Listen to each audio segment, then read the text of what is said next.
Okay. So we're here. Finally. We're here, finally, yeah. A little bit chilly, so I changed my dress. I had a T-shirt. There you for all go, of there you go. But no, it's sorry. It looks familiar. I've seen some of your team members in some of the ETH events all over the world. But then again, tell us a little bit about yourself, Olive. Yeah, of course.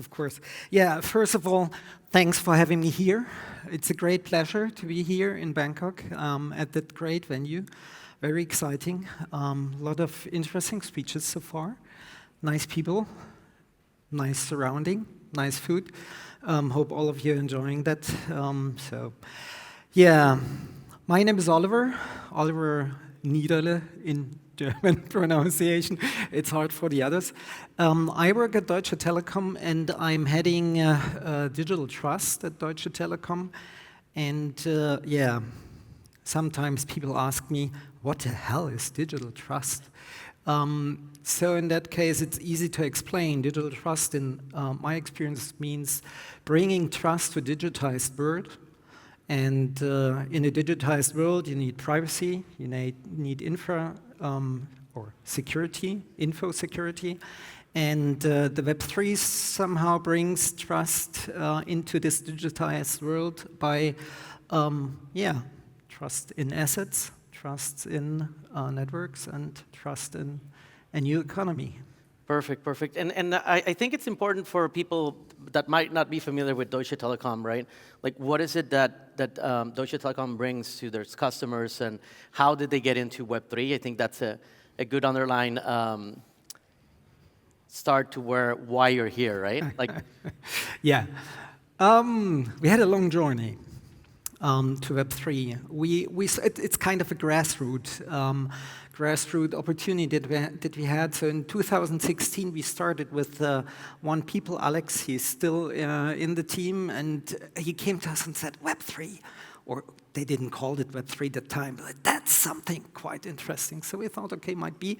We started with ideations, with innovations. We did some projects, some proof of concept in Deutsche Telekom, but also for potential customers. But some of you may remember 2017, 18, 19, everyone was talking about blockchain, but no one had real cases because everyone was thinking in Web3 cases, so centralized cases. But this is the decentralized world. So everyone tried something, but no one had a real decentralized case in mind or behind that. So in 2019, we changed a little bit our focus. So we thought, what about supporting infrastructures? I mean, Deutsche Telekom, I don't know, what do you know about Deutsche Telekom? But Deutsche Telekom is the most valuable telco company in the world. So we do trust and reliable networks for voice since decades, for internet since 20, 30 years, so since the 90s of the last century. So infrastructures for exchanging things like voice, data, reliable internet, that's part of our DNA.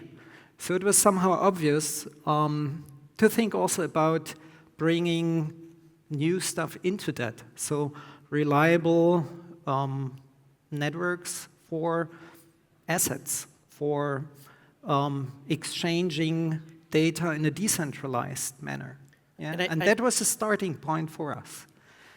I think it's important for people to understand, Deutsche Telekom is a really big company, right? Yes. And so sometimes understanding the technology takes time.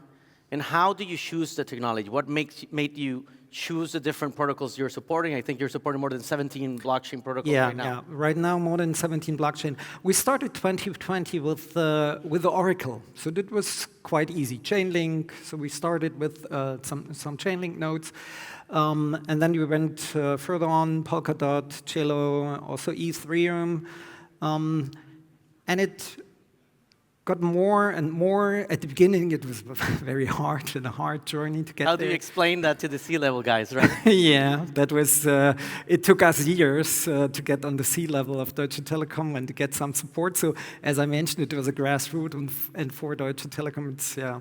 I think we have been the first Fortune 500 in that business, that support that business afterwards. And then from time to time, there have been new networks. So we are looking for networks with a strong technology, with a vision, with a good ecosystem, with a vibrant ecosystem, like I see here, with yeah, but also with a story to tell the people, why should I go into that Web3? What does it bring to the community, to the people, and also to the businesses? So yeah, that's. And I think that's one of the challenges, right? Like, how do you justify building all this infrastructure under this protocol for what, right? Yeah. And I think Ilya summarized it really well in his talk, right? He was saying, okay, so here are the AI agents, right? Here is near, but then at the bottom, here's all the infrastructure, right? So as you already mentioned, we have 17 networks supported right now, and there will be more in the future, in the near future. So yeah. What do you mean the near future?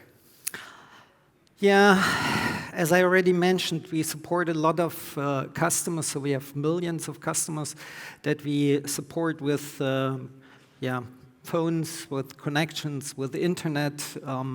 And nowadays also AI is very, very important for those people. So what would it be if there would be a network, high scalable, carbon neutral, that supports also the AI? So that would be great, isn't it? Well, I think it is, right? I think that's the reason we're here, right? Exactly, yeah. So I'm very proud to introduce today that we as Deutsche Telekom will join the NEAR ecosystem. So we will be the first telco node operation provider or node operator that will support the great NEAR ecosystem. Yeah. Yeah, this is part of Woo! No, we're really excited to welcome you to the NEAR ecosystem, right? For us, we've been talking to your team for a couple of months, and we started talking with Alex right back in Berlin, right? Yeah. At Eat Berlin. We said, hey, like, what would it look like? And I think that's something that we're really excited. I think like the AI narrative is that AI tech that we're building.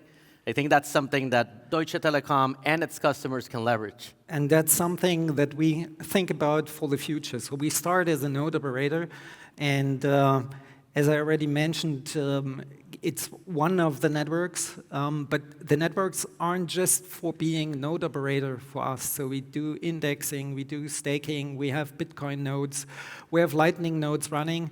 But at the end of the day, we want to also find something that can be on top of that, yeah, for our customers. It's not there right now, but it will be in the future. So well, NEAR Intense is there, NEAR I is there, right? So I think this is the start of a beautiful friendship, let's say. Well, I hope so. I hope so. Yes. And we are already live. I don't know if I have told it. So we are already live as a node operator. I think since this week. Yes. We went live this week. We went live for it. So yeah. No, through the Metapool DAO, we're supporting Deutsche Telekom, right? So we're allowing anybody that is staking right now NEAR through the Metapool platform. Just a little bit of background. So what we do basically is we help NEAR be more decentralized. So whenever you go to Metapool and mint a liquid staking token, that delegation a small part of that is going to support the growth of the validator node for Deutsche Telekom. And we support outside of the traditional ecosystem. The traditional ecosystem is Amazon, AWS, is Azure, is maybe Google Cloud or something else. We do this in our own infrastructure, Open Telecom Cloud, or especially also in data centers in Germany. So we bring a German security, data privacy, trust into that reliability, into that network. That's, I think that's an additional point. Yeah, we're seeing the use cases start to spread And I think the enterprise use case is something that hasn't been really truly explored. And I think having a partnership with Deutsche Telekom will help the near ecosystem leverage not only your knowledge, right? I think you're one of the key partners for any application or project to navigate the underlying, how can I say, challenges about running a project for European customers, right? Having your knowledge of that, all your security, and more importantly, the infrastructure and customers to make a successful go-to-market. That's what I want to do. Perfect. So, Ollie, again, like AI is a big theme, right? I want to understand Deutsche Telekom's perspective around it. Yeah. Where do you see the opportunities? I think there's a lot of builders here in the audience that would like to tap into the years of experience, because you've seen AI. It's not the first time you hear it, right? No, it's not the first time I hear it. You can imagine it's very important for Deutsche Telekom in general. But of course, most of the initiatives are Web 2. Yeah, so traditional stuff. Because our customers, they don't think in Web 3, but doesn't matter, we can bring them there. But in the Web 2 part, I mean, GPT is for everyone, it's known by everyone, but it's not really useful for companies that want to secure their intellectual property. So Deutsche Telekom has a product in Germany on the market, we call it Business GPT, is a dedicated GPT for businesses, enterprise grade up to large and also small and medium enterprises. We do also something in culture. I don't know if someone knows Semperoper in Dresden, one of the world's famous opera houses, or at least in Europe. I don't know how it is over here or in the rest of the world. So we used AI to compose an opera. So not to play just music, we used it to compose an opera, and it has then been played by the Dresden Philharmonic Orchestra in the Semperoper for auditorium. So you can use AI in many, many different... And coming back to the use cases, there's a lot, like I said, there's a lot of builders here, right? There's a hackathon happening as well. Yeah. And what's, and I want people to come out of this fireside chat with some of the lessons learned, right? For projects that want to leverage AI from your perspective, of course, should not be considered financial advice. Please do your own research, right? Don't hold Oliver accountable for that. But what advice would you give him, right? Like, they're exploring AI. For you, what is the low-hanging fruit? The low-hanging fruit is making it available for the majority. And I think that's always with new technology, new ideas. And we have seen also some examples today. So when AI makes the life easier for us, for every one of us, I mean, for us it's easy, but there are billions of people outside, for them isn't it easy to use it. So that would be the key for the future, to get them there. Yeah. And those people will then support the ecosystem, and they support or use the ecosystem, yeah, you know what is the end of the story. So for all of us. This is a great answer. And one of the and for this growth, we need the infrastructure to grow, right? Yeah. Having Deutsche Telekom as a partner is key, but also decentralization part is important. And here a little bit of alpha for everybody. For those that are running nodes or are interested in running a near protocol blockchain node, we're launching the professional node program. And so if you're interested in running a node and you're bullish on the near protocol ecosystem, please go talk to us over there at the Metapool booth. We're going to be running a program. It's for 10 node operators, so please reach out to us. That's going to be something cool. We're helping Near become more decentralized, and with this type of partnerships, the near future is bright. So, Oliver, last remarks before we leave the stage? Many thanks for being here. We are looking forward to support the network, to support the ecosystem.